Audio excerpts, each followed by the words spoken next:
pensão sem nada. Ismael, 8 anos, Edmara, 5, eu, quase 3, e Tamires, 1 ano e pouquinho. 4. 4 filhos, sem pensão, sem nada, enfim. Uma história muito trágica, muito difícil. E eu cresci nesse cenário.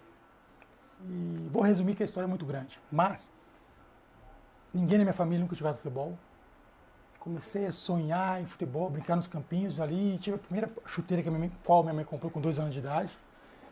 Bem resumido. E nisso as coisas foram acontecendo, o futebol era um sonho, comecei a ter o conhecimento que o futebol financeiramente para poucos mudava a vida e comecei a trilhar esse sonho e querendo mudar de vida a minha família, financeiramente falando.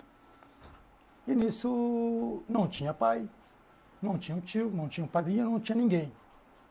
E é onde depois vocês vão entender o que a Chance Esporte é: oportunidade, visibilidade, a qual eu não tinha na minha infância.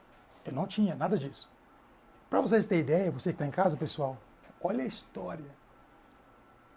Nasci em São Paulo, só nasci, quando meu pai faleceu, quase 3 anos de idade, estávamos em Lins, família mãe Lins, dona Roseli, e ali nós ficamos, financeiramente sem condição, fomos crescendo, fui crescendo, até com 14, 15 anos fui para o MAC, Marília.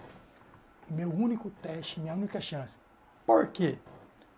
O patinho feio, o menino ranhento, não tinha condição nenhuma. Quem queria padrinhar? Ninguém. Na época não tinha chance de esporte. Depois vocês vão entender o porquê. Hoje nós temos. Estamos aí, vamos apresentar para vocês. Vocês vão entender o porquê. Mas naquela época não tinha. E eu estava lá tentando sonho, jogando, e não tinha oportunidade em lugar nenhum. Até que eu desisti. Falei, não tenho pai, não tenho padrinho, não tem quem me leva. Os pais, os meninos que tinham pais, condições, padrinho, empresário, eles tinham a oportunidade de ir, levava o teste, pagava a viagem, chuteira, tem custo, mas lanchinho depois do treino. Minha mãe, para comprar uma chuteira para mim, foi uma luta. A primeira chuteira, que a única que ela comprou, as outras eu começava a ganhar os treinadores depois. Minha mãe não tinha mais condição de comprar chuteira, eu ganhei uma. Enfim, para resumir a história, fui crescendo, fui sonhando, fui me dedicando, fui passando. O único teste que no Marília, a qual eu passei, não, o Leandro passou, o atacante, eu fui de contrapeso. Não estava treinando mais, não estava jogando, mais de 1 mês e pouco sem treinar. Ele passou no teste, alguns treinadores, empresários, amigos, falou para o treinador do Marília, leva o zagueiro porque ele é bom também. Só está chateado, desanimado, nunca fez nenhum teste, nunca teve oportunidade, está sem ritmo. Presta atenção, leva moleque. ele que você não vai se arrepender.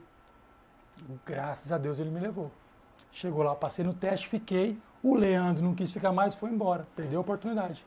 E eu fiquei da base do Marília até o profissional. Agarrei essa oportunidade com incidente. Eu não tinha escolha, tinha que dar certo. Vi no futebol a oportunidade de mudar a história da minha família.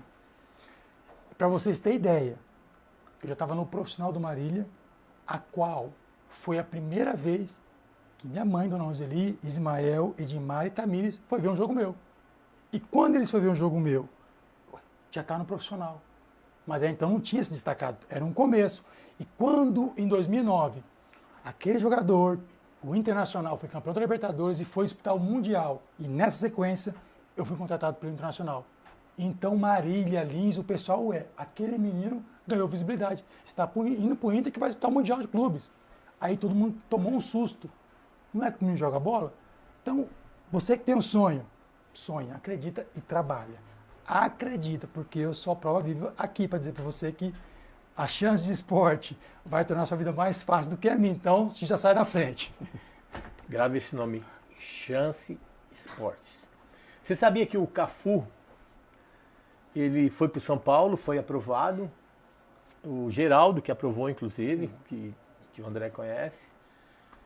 E ele ficou 1 mês treinando, que ele jogava acho que era no Itacoaxetuba, um time lá daquela região. E ele sempre era dispensado, como todos sabem a história. E ele não falou pro pai dele que ele ficou 1 mês treinando no São Paulo. E batalhou muito, suou muito, para chegar 1 mês depois e falar pro pai que tinha sido aprovado no São Paulo. Quase uma história igual a sua, que a sua mãe não sabia. E o Cafu, de tanto ser... Chegava em casa triste, cabeça baixa, pai, foi reprovado novamente e tal. Teve muitos não, né? Teve muitos não. E ele ficou 1 mês treinando no São Paulo, que era lá Marquês de São Vicente e foi aprovado. André, é uma honra poder estar aqui do seu lado, poder estar conversando com você, batendo papo. Já conversamos bastante, se deixar a gente ficar até amanhã, né? Até amanhã, muito assunto. Então, cara, quando me falaram desse projeto, você vai contar um pouquinho da sua história, o que você faz lá em Marília e tal, falar que você trabalha no banco lá e é bancário. Lógico que é brincadeira. E falar um pouquinho desse projeto, mandar um grande abraço ali para o Rafael também, que é um dos que tem uma história bonita, como que surgiu esse projeto, né? A esposa envolvida. Então a família quando está envolvida, tudo muda, tudo é lindo.